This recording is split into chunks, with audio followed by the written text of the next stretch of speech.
Hi guys, greetings from London.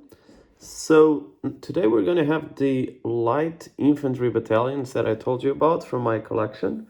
Once again, these are all 10 mil Pendragon figures. I already did a video on my line battalions. These will be focused on the light infantry battalions. I'm going to start with the light infantry ones before we go into rifles and stuff like that and skirmishers, just to give some order to this, because otherwise it's going to be a hassle for us to make sense of it.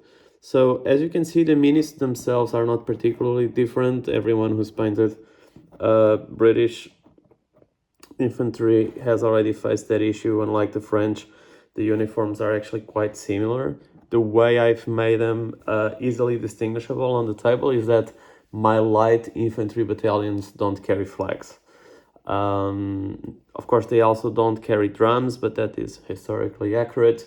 Whether they carry their colors on the battlefield or not, I have no evidence pointing either way, but from a gaming point of view, and let's face it, we aren't exactly the historical society here. We're literally just painting toy soldiers. I think it's a perfectly acceptable rule to have.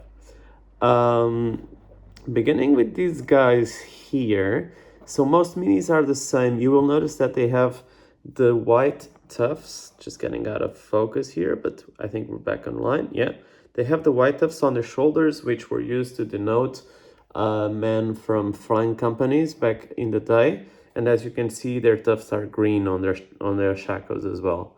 At 28 mil, this is sometimes enough to identify regiments, but what I found is that in 10 mil, this is just not enough. Hence why I decided to remove their colors. For anyone who's curious, let me check out my list. So these guys are number 10, the 52nd, the Oxfordshire Battalion.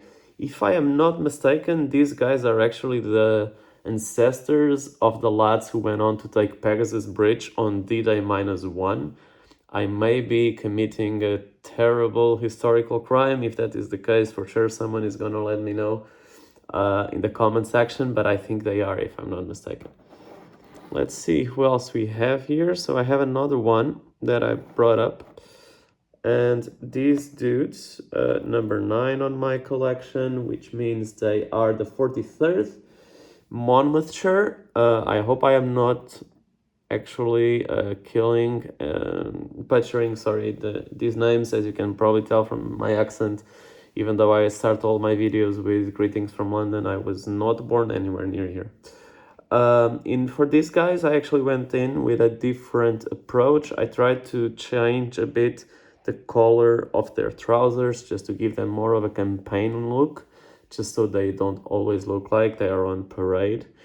I think sometimes we try to make our soldiers look good and beautiful, and it almost ends up like they are all in back at barracks during parade work, when in fact these guys would be pretty dirty and probably knackered, and every once in a while most likely starving. It must have been a tough life. So yes, that is very much the light infantry battalions. If you are into Napoleonics and you know your light infantry battalions, you know they are not significantly different from what your line infantry guys. Let's go into skirmishers. I have based my rifles as skirmishers. This is because of the rule set I use, which is mostly soldiers of Napoleon. And I think it is a good way of nerfing them a bit, because otherwise I think you tend to end up with super units if you allow these guys to do everything a line infantry regiment would do, aka form line, square, column, etc. So I try to make them into skirmisher, more of skirmishing units, which also plays really well with General d'Armée. I don't know if you tried those rules, but if you haven't, then I definitely recommend them. So here they are, the famous 95th rifles of Richard Sharp's fame. A couple of things here. I quite like the way Pendragon created these minis. So you get the guy firing from a crouching position. Let me just get the guy in focus. There you go. And you also get the guy shooting from a standing position. Quick fun tip that I found is that if you are trying to paint black in 10 mil, it's better to usually go for gray for some of those blacks, particularly for webbing and their rifle. So basically their rifle sleeves, as you can tell, in theory they would be black, but if you paint it black, they won't be seen. So I've painted those gray so that they pop out on the tabletop. And then we got an officer. The officer, I think, looks good enough for a 10 mil fig. I think we also have to be reasonable when it comes to these smaller scales. You can't really ask for too much, but honestly, I think once again, Pendragon did a great job. And no, guys, I am not sponsored by them in any way, shape, or form.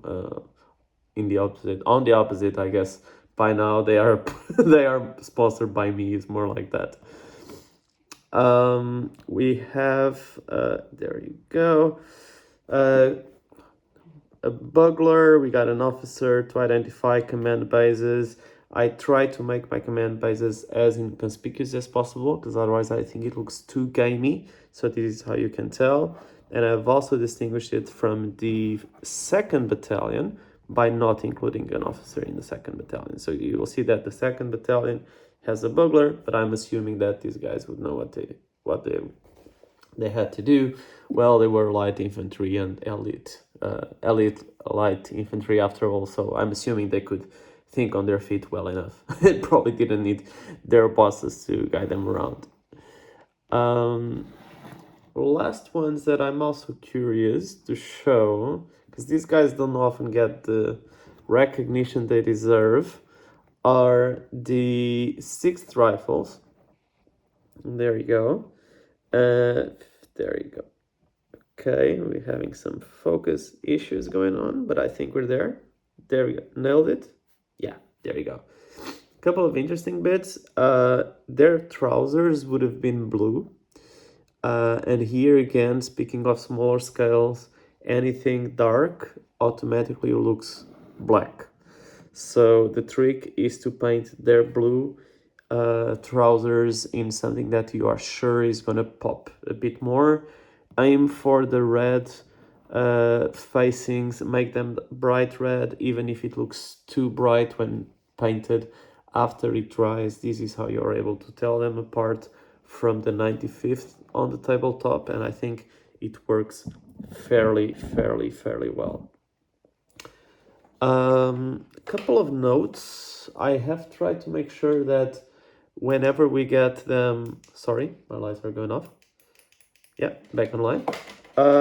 Make sure that their powder horns are bright white.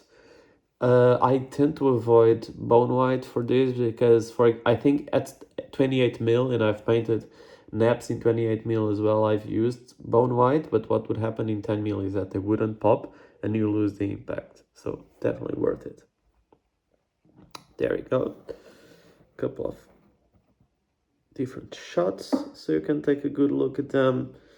Also still getting used to these, as you know, not particularly experienced. So if there's any unit here that you guys want to have another look at, let me know in the comment section, and for sure we can revisit them.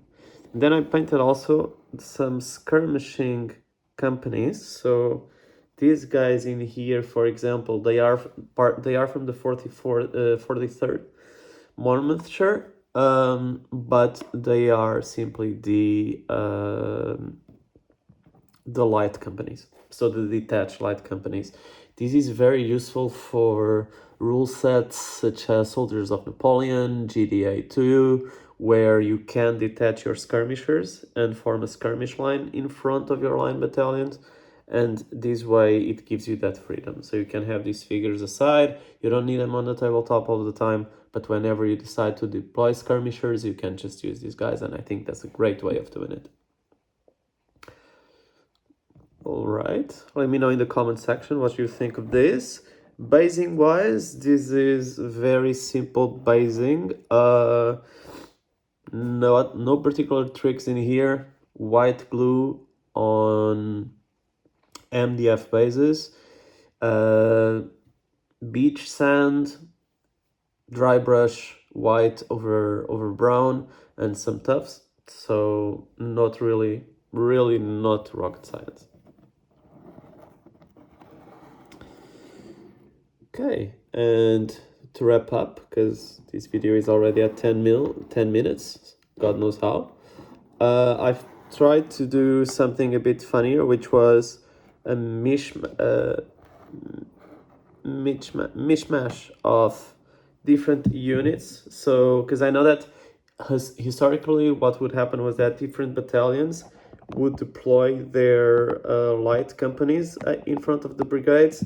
So you would end up with these skirmishing lines screening the brigades with men from different battalions, and that's what you see here. Hence, you see the different facings. Let me know what you think of that in the comment section. So yeah, that's it, guys. Light infantry for the British Army in 10 mil Napoleonics. Cheerio!